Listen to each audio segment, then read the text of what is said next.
नमस्कार। SPT news में आपका स्वागत है। पेश है 27 जून सुबह 6:15 राजस्थान की 15 बड़ी खबरों में। राजस्थान और अमेरिका राज्य कैलिफोर्निया के बीच स्वच्छ एवं हरित ऊर्जा के क्षेत्र में तकनीकी सहयोग को बढ़ावा देने के लिए समझौता हुआ है। राजस्थान विद्युत विनियामक आयोग, कैलिफोर्निया ऊर्जा आयोग और कैलिफोर्निया पब्लिक यूटिलिटीज कमीशन के बीच सहमति पत्र पर वर्चुअल साइन हुए हैं। मंत्री नागर ने बताया कि यह तकनीकी आदान प्रदान का एक सुदृढ़ ढांचा तैयार करेगा। इसके तहत सौर और पवन ऊर्जा के आधुनिक प्रबंधन, ऊर्जा भंडारण तकनीकों, इलेक्ट्रिक वाहनों के प्रोत्साहन, एक अत्यधिक विश्वसनीय व स्मार्ट ग्रिड प्रणाली के विकास पर दोनों पक्ष आपसी विचार, शोध और सफल अनुभव साझा करेंगे। राजस्थान में 27 जून को मानसून पूर्व गतिविधियां अधिक सक्रिय हो सकती है। मौसम विभाग के अनुसार पूर्वी राजस्थान के कई जिलों में बादल छाने, मेघ गर्जन और हल्की से मध्यम बारिश का दौर जारी रहने की संभावना है। जयपुर, दौसा, अलवर, भरतपुर, करौली, सीकर, झुंझुनू, अजमेर और टोंक में दोपहर बाद मौसम बदल सकता है। वहीं पश्चिमी राजस्थान के बीकानेर, श्रीगंगानगर, हनुमानगढ़, नागौर, जोधपुर, जैसलमेर और फलोदी में धूल भरी आंधी, तेज हवाएं और कहीं कहीं बूंदाबांदी हो सकती है। कई इलाकों में हवा की रफ्तार 50 से 60 किलोमीटर प्रति घंटा तक पहुंचने का अनुमान है। मौसम विशेषज्ञों का कहना है कि अगले कुछ दिनों में मानसून के और सक्रिय होने के लिए परिस्थितियां अनुकूल बनी हुई है। राजस्थान में लंबे समय के बाद सरकारी कर्मचारियों के तबादलों से हटे बैन के बाद राजधानी जयपुर में मंत्रियों के बंगले इन दिनों फरियादियों के हुजूम से गुलजार हो रहे हैं। मंत्री जी के सुबह उठने से पहले ही फरियादियों की भीड़ जमा हो जाती है। मंत्री जी चाय भी बमुश्किल पी पाते हैं, उससे पहले ही लोग आ धमकते हैं। कई फरियादी भगवान भरोसे अकेले ही दरख्वास्त लेकर आ रहे हैं, तो कई अपने साथ स्थानीय छोटे भैया नेताओं को लेकर आ रहे हैं। वहीं कई मौकों पर तबादले के आवेदन के साथ ही मंत्री जी और उनके पीए के कान पर अपने अपने इलाके के दिग्गज नेताओं से सिफारिशी फोन आ रहे हैं।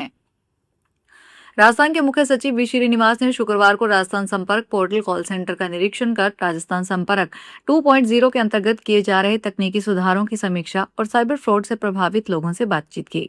उन्होंने शिकायतों के त्वरित और संतुष्टि परक निस्तारण में आर्टिफिशियल इंटेलिजेंस के प्रभावी उपयोग करने के निर्देश दिए। मुख्य सचिव ने साइबर फ्रॉड से प्रभावित नागरिकों से सीधे संवाद कर उनकी शिकायतों के निस्तारण की प्रगति, संबंधित विभागों द्वारा की गई कार्रवाई तथा उपलब्ध करवाई जा रही सहायता की जानकारी ली। उन्होंने ऐसे मामलों को सर्वोच्च प्राथमिकता के आधार पर निस्तारित करते हुए पीड़ितों को त्वरित राहत उपलब्ध करवाने तथा संबंधित विभागों के बीच समन्वय सुनिश्चित करने के निर्देश दिए।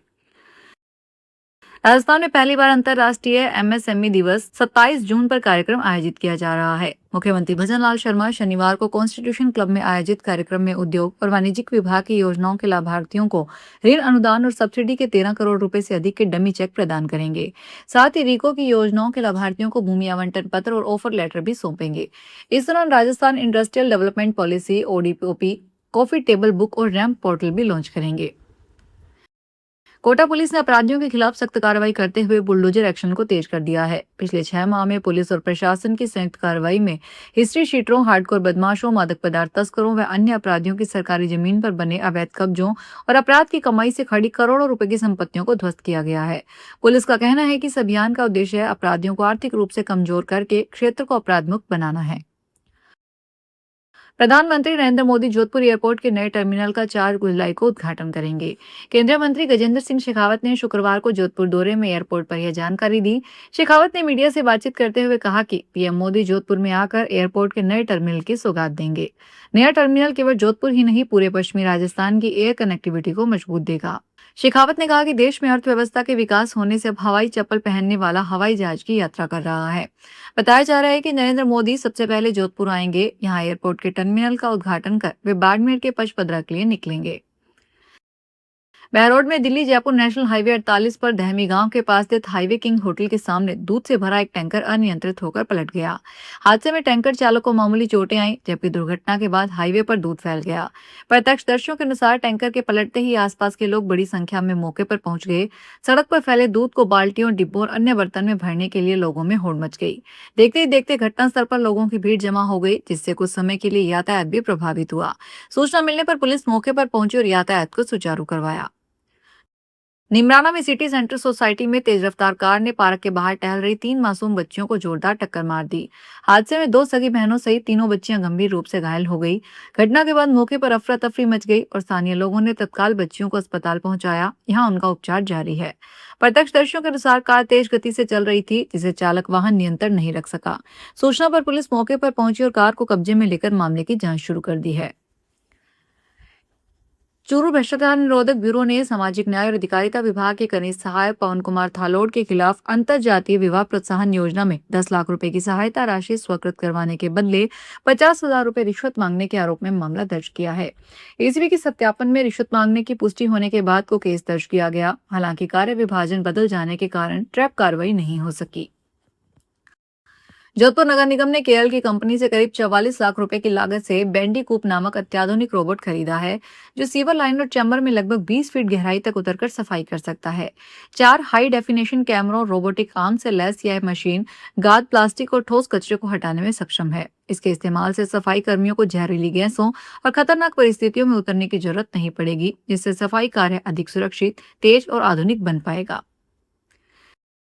सीकर के फतेहपुर तहसीलदार हितेश चौधरी को निलंबित कर दिया गया है। निलंबन अवधि में हितेश को अजमेर राजस्व मुख्यालय में अपनी उपस्थिति देनी होगी। राजस्व विभाग के जारी आदेशों में सस्पेंशन के कारणों का जिक्र नहीं किया गया है। हालांकि फतेहपुर के पिंजरापुर गौशाला मामले में भाजपा के पदाधिकारियों ने तहसीलदार की कार्यशैली पर नाराजगी जताई थी। जिला कलेक्टर को ज्ञापन तहसीलदार के खिलाफ कार्रवाई की मांग की गई थी। झालावाड़ जिले के मनोहर थाना क्षेत्र में एक सड़क हादसे में ससुर और दामाद की मौत हो गई। दोनों जिस बाइक पर सवार थे वह टोडरी जगन्नाथ रोड पर तलवाड़ा के पास एक पुलिया पर असंतुलित होकर नीचे नाले में गिर गई। शुक्रवार सुबह ग्रामीणों की सूचना पर पुलिस मौके पर पहुंची और शवों को अस्पताल पहुंचाया। इसके बाद पोस्टमार्टम करवाकर शव परिजनों को सौंप दिए गए, जिसके बाद घर वालों का रो रोकर बुरा हाल है। हनुमानगढ़ की संगरिया थाना पुलिस ने नशा तस्करी के खिलाफ बड़ी कार्रवाई करते हुए पंजाब से गुजरात ले जाई जा रही करीब 36 लाख रुपए मूल्य की 198 पेटी अवैध अंग्रेजी शराब जब्त की।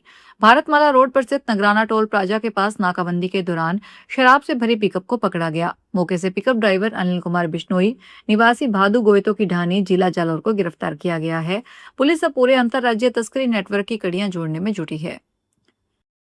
जालोर से बागड़ा तक करीब 18 किलोमीटर लंबी 4 लेन सड़क परियोजना का 90% से अधिक कार्य पूरा हो चुका है। लंबे समय से डामर की उपलब्धता नहीं होने तथा बिजली के पोल शिफ्टिंग जैसी तकनीकी बाधाओं के कारण निर्माण कार्य प्रभावित हो रहा था, लेकिन अब अधिकांश समस्याओं का समाधान होने के बाद निर्माण कार्य ने गति पकड़ ली। इससे क्षेत्र के हजारों लोगों को जल्द बेहतर और सुरक्षित यातायात सुविधा मिलने की उम्मीद लगी है।